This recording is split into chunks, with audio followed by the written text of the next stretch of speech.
nós voltamos com o tema quente desta noite, discutindo voluntariado, aqui com Silvia Nakashi, que é coordenadora do Centro de Voluntariado da cidade de São Paulo, e Gilda Ribeiro, que é voluntária há quase 20 anos no GRAAC, aqui em São Paulo. Dona Silvia, a gente viu aqui na reportagem falando que no Brasil 25% das pessoas, uma pesquisa feita no ano passado, quando terminou a década do voluntariado, né, se dedicam, já fizeram ou fazem trabalho voluntário. Em países como o Canadá, por exemplo, esse percentual chega a 50%.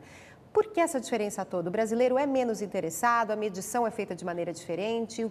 Como que isso funciona? É muito difícil comparar, né, os países, porque cada um usou também uma metodologia para fazer essa pesquisa e culturalmente as formas de voluntariar também são diferentes, né? A gente ouve muito dizer que tanto nos Estados Unidos como no Canadá, uma mãe que transporta os filhos das crianças ali, né, as crianças da rua, para a escola, ela se considera voluntária. Quer dizer, né? A carona é uma forma de trabalho voluntário. Aqui no Brasil isso é considerado uma gentileza, uma cortesia, as pessoas não se veem fazendo voluntariado, né?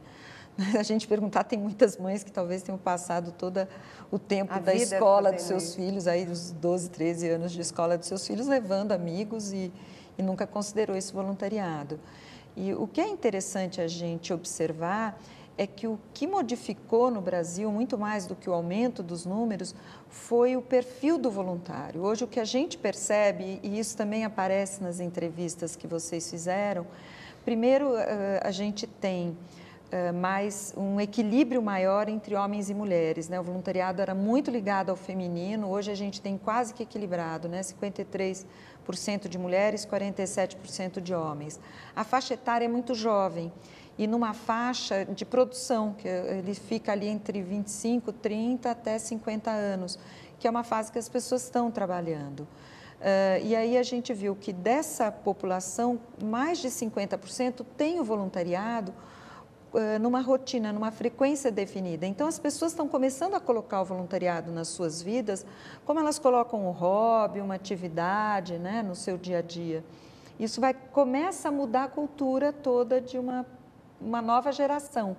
Eles vão começar a ouvir falar disso na escola, né, com o que a gente ensina isso na escola como um voluntariado educativo, né, uma prática que discute a forma de estar contribuindo, mais ligada a valores e muito preocupada na formação desse jovem. Ele entra no ambiente da universidade, isso vai ter um peso muito grande. Ele passa a colocar isso no currículo como uma experiência de vida, né, alguém que não só se preocupou na sua formação pessoal, mas na comunidade onde ele está inserido, né? Eu posso melhorar como pessoa, estudando idiomas, informática, mas eu também me transformo, né, como pessoa a partir do momento que eu tenho esse cuidado com o outro e me preocupo com o outro até como uma forma cidadã, né, um olhar cidadão. Isso melhora, né? A imagem da pessoa como um todo, não só por dentro, mas também a imagem do ponto de vista de busca de emprego, de oportunidades. Como tudo, né? Ele começa a colocar isso no seu currículo e aí quando ele entrar num ambiente corporativo, ele vai ouvir falar disso, né? Pois é, e a gente tem exatamente aqui, desculpa cortar a senhora, mas uma reportagem mostrando que nos Estados Unidos as universidades levam em conta o trabalho voluntário na hora de admitir os seus alunos. A gente vai ver isso com o correspondente Marcelo Medeiros.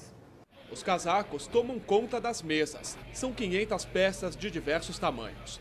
As pessoas chegam, provam e logo enchem as sacolas. Tudo de graça. A distribuição ocorre todo ano e agora começou mais cedo para atender as vítimas da tempestade Sandy em Staten Island. A região foi a mais atingida de Nova York. Centenas de casas foram destruídas e as famílias perderam quase todos os pertences. Penso que sim, necessitamos fazer mais trabalhos como estes para a comunidade. O trabalho todo é feito por voluntários. São 20 funcionários da NBA, a Liga Americana de Basquete, que dedicaram um dia inteiro para trazer um sorriso ao rosto destas pessoas. It's terrific having people come in and get big bags of coats to take back. You know that there's a whole large community out there that needs the warm coats and needs the support, and we're just happy to be here to help facilitate that. Pequenos trabalhos como este ao todo ajudam mais de 400 mil moradores de Nova York. Isso contando apenas esta organização, a maior da cidade, e que possui mais de 50 mil voluntários cadastrados. Without volunteers, I don't think half the things that are happening now in New York City would actually be able to happen. It's a big job, and we need a lot of people to come out and help us do these things. A ajuda que muitas vezes vem dos jovens. Nos Estados Unidos, quem faz trabalho voluntário ganha pontos para ingressar em uma universidade. Um levantamento realizado nas 32 melhores instituições de ensino do país mostra que a maioria procura estudantes que sejam fiéis a um projeto, ou seja, que passaram todo o ensino médio ajudando uma mesma organização. Estímulos como este fazem a diferença e mantêm um voluntariado em alta por aqui. Os últimos dados de 2011 revelam que 64 milhões de pessoas fazem algum trabalho voluntário. Pois é, e o que a gente vê também é que o trabalho voluntário acaba sendo contagiante, né? As pessoas que estão perto acabam trabalhando também. A senhora sentiu isso, dona Gilda? A senhora conseguiu levar pessoas da convivência da senhora para trabalhar na GRAAC? Família, sobrinho, neta. Em alguns eventos que nós temos, a minha neta já se diz voluntária, ela tem 10 anos. 10 anos? É, mas sabe o que acontece também? Está acontecendo agora aqui no Brasil essa situação. A gente tem uma parceria com a ESPM, e eles, que é uma universidade de propaganda e marketing muito famosa aqui. Eles fazem a cada 2 anos, os próprios alunos arrecadam roupas, fazem um bazar para a gente, é muito interessante. E eles também ganham pontos, né? Eu não sei que tipo de pontos eles ganham para passar de ano, né? de período, né? Mas eles já fazem isso com a gente há bastante tempo. E tem uma coisa também que você estava falando dos Estados Unidos, 2 amigas minhas voluntárias que foram para os Estados Unidos conhecer St. Jude, um hospital de referência no tratamento do câncer. Elas chegaram dentro do aeroporto e perguntaram o que elas estavam fazendo lá. Elas falaram que eram voluntárias, estavam indo visitar o hospital. Na mesma hora deixaram ela passar. Voluntária? Nossa, que espetáculo! Então, lá... Muito valorizado. É, muito valorizado. Existe um respeito muito grande, né? Por ser voluntária, ela pôde entrar e fazer o que ela quis, só porque ela disse, sou voluntária. A gente vai chegar lá, né, Silvia? Vestir a camisa com bastante orgulho, né? Mas está mudando, né? Como a senhora disse, essa questão da universidade, a gente vê colégios também estimulando os alunos a praticarem esse tipo de atividade. Eu né? acho que muda, inclusive, a fala, né? Hoje, em qualquer lugar que você falar, a pessoa se identifica, ela fala para você, eu tenho vontade de ser, eu faço, né? As pessoas se identificam com isso, uma coisa que antigamente as pessoas nem compreendiam, né? Eu brinco, né? As pessoas achavam que era uma coisa para depois, né? Quando, né? Quando eu me aposentar, quando os meus filhos, quando... E hoje não, as pessoas põem o voluntariado aqui agora. E um outro aspecto que também é mundial é a questão de eu poder fazer o voluntariado da minha casa. Né? A gente está falando muito de ações que são presenciais, mas hoje a gente também tem a possibilidade de fazer o voluntariado à distância. Eu domino um idioma, eu posso ajudar na tradução de materiais, eu tenho boa dicção, boa voz, posso ser um ledor e gravar num programa muito simples de computador, gravar livros, textos para deficientes visuais, criar sites. Hoje a captação de recursos, né, por meio de destinação de ou notas fiscais ou alguma outra forma, organizando eventos. E aí faria assim, inúmeras dicas de como eu posso fazer, inclusive, o voluntariado da minha casa. Então, assim, surgiu assim um novo cardápio, né, como de um restaurante, com muitas possibilidades das pessoas realmente poderem participar e contribuir. E cada um ofereceu o seu talento particular, porque as pessoas imaginavam muito, eu não sou médica, eu não sou enfermeira, eu não sou professora, então não posso contribuir, mas cada um tem o seu próprio jeito. Sim, né? Eu sou organizada, né? Sou boa ouvinte, quer dizer, tem tantos talentos que as pessoas não imaginam o quanto elas podem contribuir e participar, né? E outra coisa, não significa que é sempre todos os dias, é uma questão de compromisso. Se eu digo que eu vou 4 horas por mês, eu lembrar que eu tenho aquele compromisso, né? Então, todas as possibilidades, esse cardápio mesmo que foi se criando, né, com organizações, projetos e causas, abriram também essa possibilidade das pessoas se encontrarem. E a mídia, né, que abriu espaço também para esse assunto, né, que também é muito importante. Existe alguma área carente de voluntários no Brasil? Existem as mais preferidas, né, as que sensibilizam mais. Quais né? são? A própria criança doente, né, numa situação de fragilidade, ou doente, ou num abrigo, né, numa situação que ela esteja vulnerável, frágil, né? ela é uma causa que sensibiliza mais. Mas hoje a gente vê muitos projetos bem diversos com adultos, a gente está com os programas com refugiados, a gente tem programas com defesa de direitos à violência contra a mulher, a cultura de paz, né, para diminuir no ambiente da escola, a educação, a leitura, a questão do meio ambiente, posse de animais, a gente vê muito, assim, a gente vê que tem para todos os gostos, né?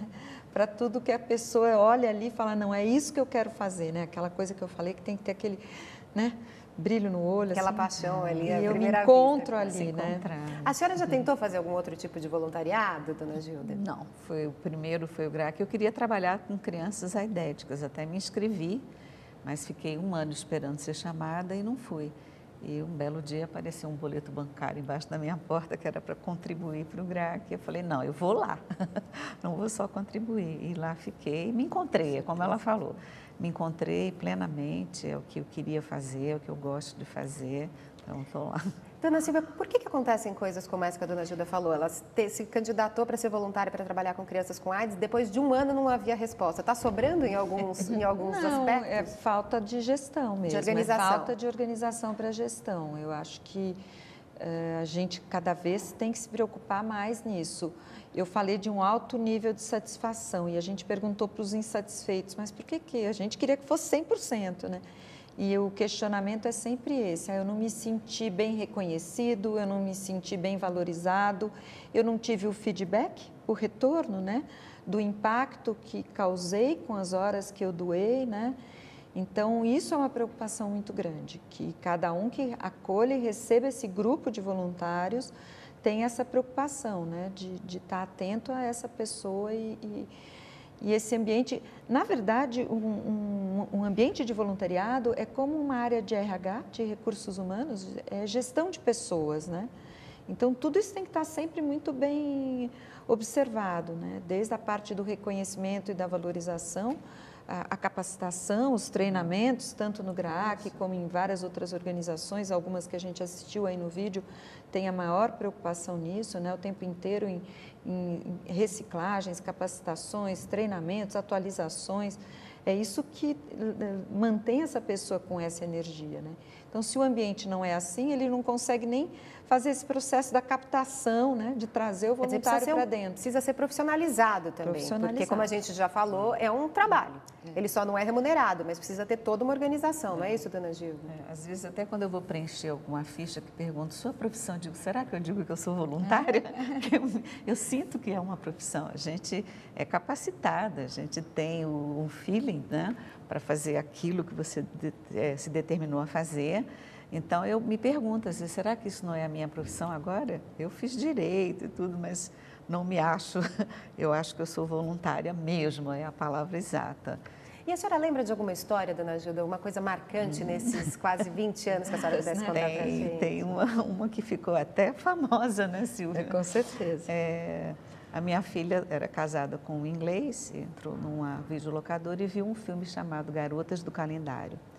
E aí ela falou, poxa, eu vou levar para minha mãe assistir, que tem tudo a ver com ela. E a história, não sei se você conhece, conta a história de senhoras que trabalhavam no hospital para arrecadar fundos, para manter o hospital de câncer. E elas fizeram um calendário para arrecadar mais fundos, porque o que elas faziam era muito pouco. E isso se tornou um sucesso, que virou um filme. Quando eu vi o filme, eu falei, caramba, eu acho que eu posso fazer as garotas do calendário brasileiras, né? Vou levar o projeto lá no GRAAC para ver o que vão dizer. A gente tem até umas imagens, então a gente vai colocar do filme aí para as pessoas saberem do que a gente está falando. Cheguei no departamento de marketing lá com a Tânia, nossa gerente, e falei, o que você acha da ideia de fazer um calendário com as voluntárias nuas? Você está louca? Falei, não, você viu o filme? Então, veja, já levei para ela ver. E dali para frente porque são luzes discretas, né? Tudo muito bonito, nada sensual. O propósito não era mostrar o corpo, mas sim mostrar a alma, né? A gente estava ali mostrando a nossa alma, dando o nosso corpo por uma causa. E deu muito certo, foi um sucesso, vendemos bastante. O propósito era arrecadar fundos para o hospital, para a construção da nova ala que está para ser inaugurada. Então, e quanto a mais certo. Que foi arrecadado, a senhora lembra? Olha, nós fizemos... do que o habitual? Nós fizemos 12 mil calendários e vendemos 10 mil, porque tinha prazo de validade, né? Claro, calendário você lança no fim do ano, quando chega janeiro e fevereiro, acabou, né? Perfeito. Então, mas foi um sucesso. Perfeito. A gente vai fazer uma pausa novamente para os comerciais e já já a gente volta. Até já.